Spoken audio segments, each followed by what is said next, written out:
It was a bright Saturday morning when I decided to go hiking in the forest. I had heard many stories about this place. Some people said it was beautiful, with tall trees and lovely streams. Others said it was haunted. But I loved nature, and I wanted to see it for myself. I packed a small backpack with water, some snacks, and a flashlight. I wore comfortable shoes and a light jacket. After checking that I had everything, I hopped into my car and drove to the forest entrance. When I arrived, I noticed the forest was quiet. The only sounds were the rustling leaves and birds chirping. I parked my car in a small lot and got out. The air was fresh, and the smell of pine filled my lungs. I felt excited and ready for my adventure. I took a deep breath and followed the path into the forest. The trees stood tall and proud, their leaves shimmering in the sunlight. I walked for a while, listening to the sounds of nature. A gentle breeze blew, making the leaves dance. It felt peaceful, and I forgot about the scary stories I had heard.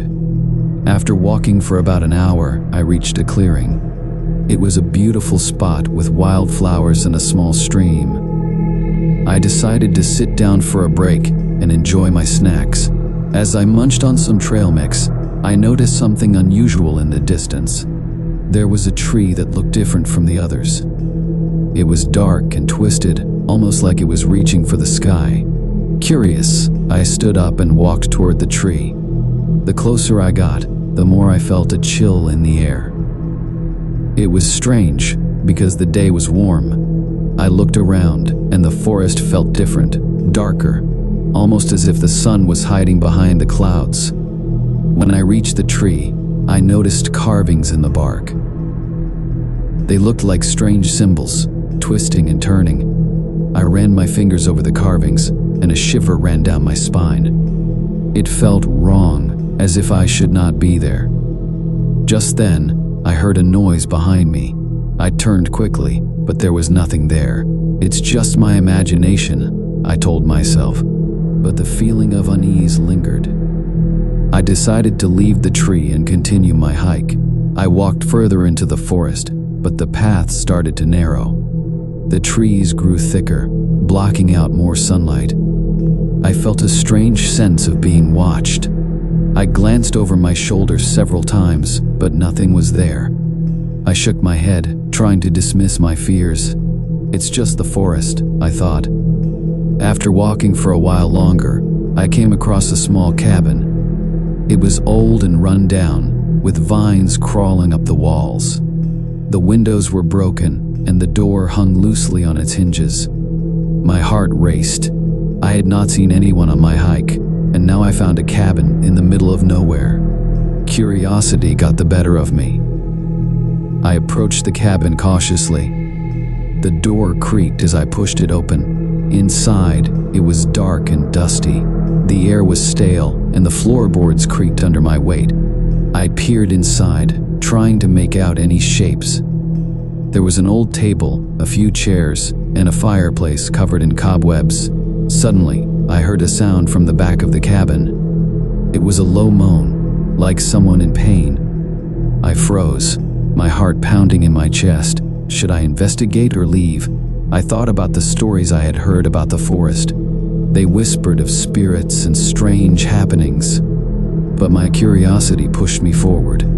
I walked carefully towards the back of the cabin, every step filled with dread. The moaning grew louder, echoing off the walls. I reached the doorway to a small room. The air felt colder here, and I hesitated. "Hello?" I called out, my voice shaking. "Is anyone there?" There was no answer, only the moaning. Taking a deep breath, I stepped inside the room. What I saw made my stomach drop. In the corner, there was a figure huddled on the floor. It looked like a man, but his face was hidden in his hands. I felt a rush of fear and sympathy. "Are you okay?" I asked softly, stepping closer. As I got nearer, the man looked up. His eyes were wide and wild, filled with fear. "You have to leave, you shouldn't be here," he shouted, his voice echoing in the small room. "Why? What's wrong?" I asked, confused. He stood up abruptly, his face pale. "This forest, it's not safe. You don't know what's out there."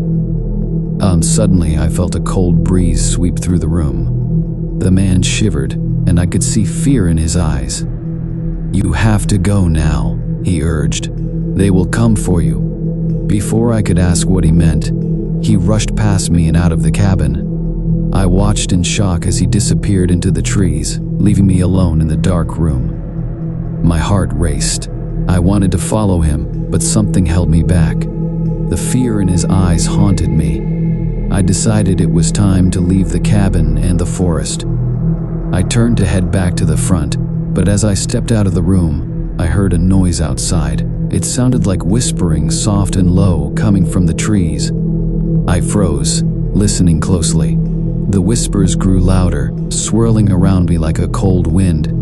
I felt my heart race again as panic set in. "What is happening?" I whispered to myself, feeling the hairs on my arms stand on end. I hurried back to the door, but the whispers grew louder, almost as if they were calling my name. "Come closer," they seemed to say. I shook my head, trying to block out the sounds. I wanted to run, but my feet felt heavy. Suddenly, a shadow moved at the edge of the clearing. I turned to see a figure standing among the trees. It was tall and dark, its features hidden in the shadows. My breath caught in my throat as I realized the figure was watching me. I turned and bolted out of the cabin, my heart pounding. I sprinted down the path, the whispers echoing behind me.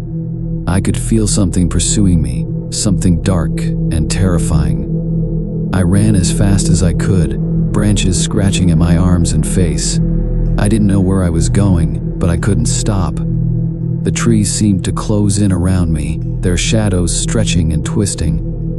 I felt lost in a maze of darkness.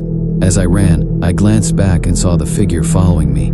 It was fast, moving effortlessly between the trees. I stumbled over a root and fell to the ground. Panic surged through me as I scrambled to my feet, my heart racing. "Help!" I screamed, but there was no one to hear. The whispers grew louder, almost drowning out my thoughts. "Come closer," they chanted, and I felt a pull, like the forest wanted me to stay. "No!" I shouted, shaking my head. I pushed forward, determined to escape. I could see a faint light ahead, and I ran towards it. Maybe it was a way out. As I neared the light, I realized it was coming from a small clearing. I burst into the clearing and stopped.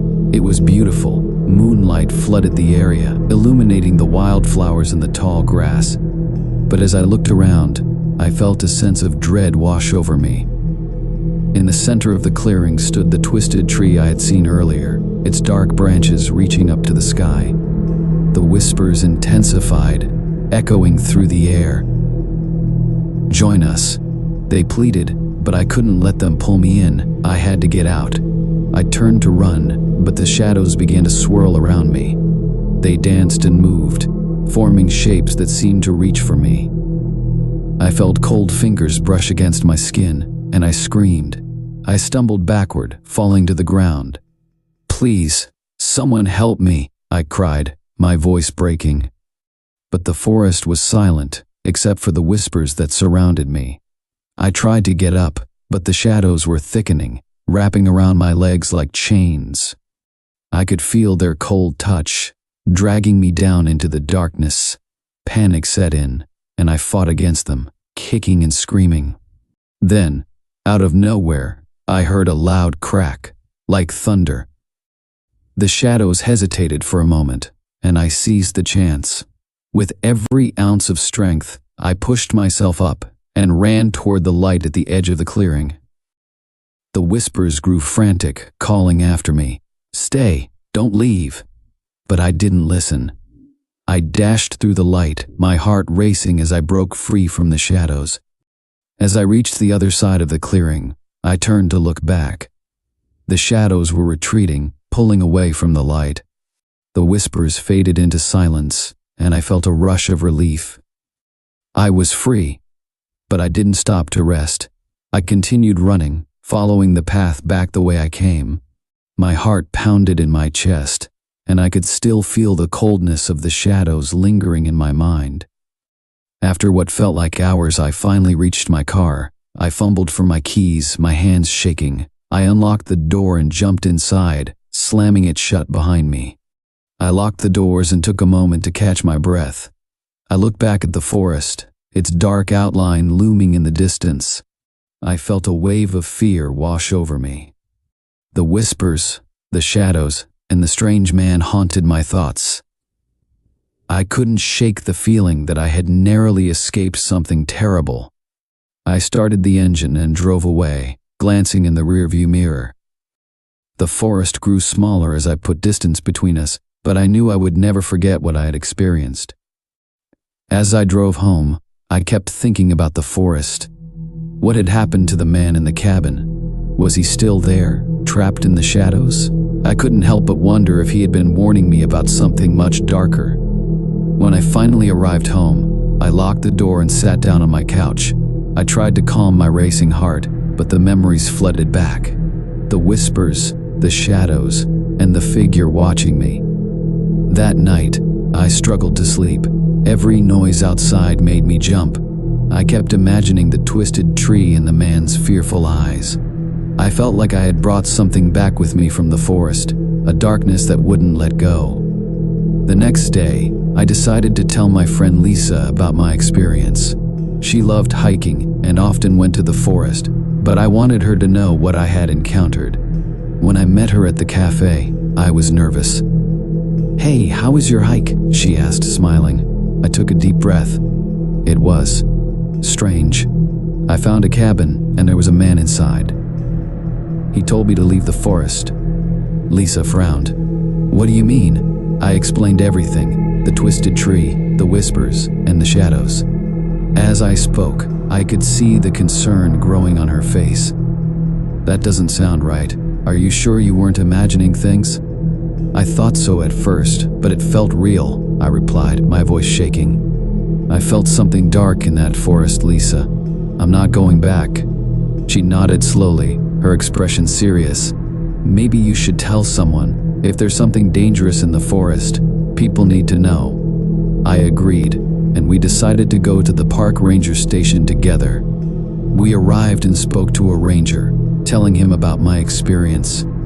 He listened carefully, his expression becoming grave. "I've heard stories about that part of the forest," he said finally. "There are places where people get lost, and some say it's because of the shadows." "Shadows?" I asked, my heart racing. "Yes, some believe there are spirits that protect the forest," he explained. "They don't want people disturbing their home. You're lucky you got out." I felt chills run down my spine. I had sensed that darkness, and now it made sense. The ranger continued, "If you ever feel uneasy in the forest, trust your instincts. It's best to stay away from places like that." After talking to the ranger, I felt a weight lift off my shoulders. I knew I had made the right choice by leaving the forest and sharing my story. That night, I slept better, but the memories still haunted me. I had escaped the forest, but I wondered if the shadows would always linger in the back of my mind. Weeks passed, and I tried to forget about my experience. I went back to my daily routine, but I avoided the forest. One evening, Lisa invited me for a movie night. I happily accepted, hoping to relax and forget about my fears. As we sat on the couch, laughing and watching a movie, I heard a strange noise outside. It sounded like whispering, soft and low. I froze, my heart racing. I glanced at Lisa, but she didn't seem to notice. The whispering grew louder, echoing through the windows. "Come closer," it seemed to call. I felt a chill run down my spine. I didn't want to believe it was real, but I could hear it. "Did you hear that?" I asked, my voice shaking. "Hear what?" Lisa replied, looking confused. "The whispers, outside," I said, feeling panic rise in my chest. She paused, listening intently. "I don't hear anything. Maybe it's just the wind." But I knew it wasn't the wind. I felt the darkness creeping back into my mind. The whispers continued, growing louder, and I could almost see shadows dancing outside the window. "I can't take this," I said, getting up from the couch. "I need to go home." "Are you okay?" Lisa asked, concern in her voice. "I just need to be alone," I replied, my voice trembling. I quickly grabbed my things and left. As I drove home, the whispers followed me, echoing in my mind. I felt like the forest was calling me back, trying to pull me into its depths. I parked my car and rushed inside my house, locking the door behind me. That night, I lay in bed, unable to sleep. The whispers filled my head, and I could feel the shadows pressing in on me. I closed my eyes, hoping for it to go away, but the darkness only grew stronger. In my dreams, I saw the twisted tree and the man from the cabin. He stood among the shadows, his eyes wide with fear. "You should have stayed away," he shouted, his voice echoing in my mind. I woke up gasping for breath, my heart pounding. It felt like I had just escaped something terrible. I knew I had to confront my fears, but I didn't know how. The next day, I decided to return to the forest. I wanted to face the shadows and discover the truth. I packed my backpack again, this time taking a camera and a notebook to document everything. I felt nervous, but I knew I had to do it. When I arrived at the forest entrance, I took a deep breath. The air felt heavy, and the trees loomed over me. I followed the path I had taken before, my heart racing with every step. As I walked, I noticed the forest felt different. The sunlight was dimmer, and the whispers seemed to echo around me. I pressed on, determined to find the cabin and the twisted tree. After a while, I found the clearing again. The cabin stood silent, and the twisted tree towered over me. I felt a chill run down my spine as I approached the cabin. I took a deep breath and stepped inside. The air was still and heavy. I walked to the back room, my heart pounding. I expected to see the man again, but the room was empty. I felt a wave of disappointment wash over me. Was it all? My heart raced as I looked around. "Who's there?" I called out, my voice shaking. The moaning grew louder, echoing in the silence. I stood frozen, my heart pounding. The shadows began to twist and move, creeping towards me. "Leave," a voice shouted, and I realized it was the man's voice from before. "You shouldn't be here." I backed away, panic flooding my mind. "What do you want?" I yelled, my voice trembling. "Help us," he cried, his voice desperate. "We are trapped in the shadows. You have to help us escape." I felt a mix of fear and sympathy. "How?" I asked, my voice shaking. "Find the tree. The key is in the symbols," he shouted. Just then, the shadows closed in around me, pulling me down into darkness. I fought against them, feeling the cold grip tightening around my body. I struggled to break free, but it was no use. "Help!" I screamed, but my voice was swallowed by the shadows. I felt myself being dragged towards the twisted tree. Suddenly, the light broke through. I saw the twisted tree in front of me, the symbols glowing on its bark. I reached out, desperate to touch them. As my fingers made contact, a rush of energy surged through me. The shadows recoiled, releasing their grip. I felt lightness wash over me as the whispers turned to screams. "No," they cried, but I held onto the tree, feeling its power. With one final push, I shouted, "You are not in control. I will not be trapped." The energy surged through me, and I felt the shadows shatter like glass. The man's voice echoed in my mind. "Thank you. You have set us free." The shadows faded into the light, and I felt the weight lift from my shoulders. When I opened my eyes, I was standing in the clearing. The sun was shining bright, and the whispers were gone. I looked around, feeling a sense of peace wash over me. The twisted tree stood silent, its dark power gone. I took a deep breath and smiled. I had faced my fears and escaped the shadows. The forest was just a forest now, no longer a place of darkness. As I walked back to my car, I felt a sense of accomplishment. I had not only saved myself but also set free the spirits trapped in the shadows. I knew I would never forget this experience, but I also knew I had grown stronger because of it. Driving home, I felt lighter. The whispers that once haunted me had faded into memories. I had faced the darkness and come out stronger. I smiled, knowing that the forest was now a part of my story, a story of courage, friendship,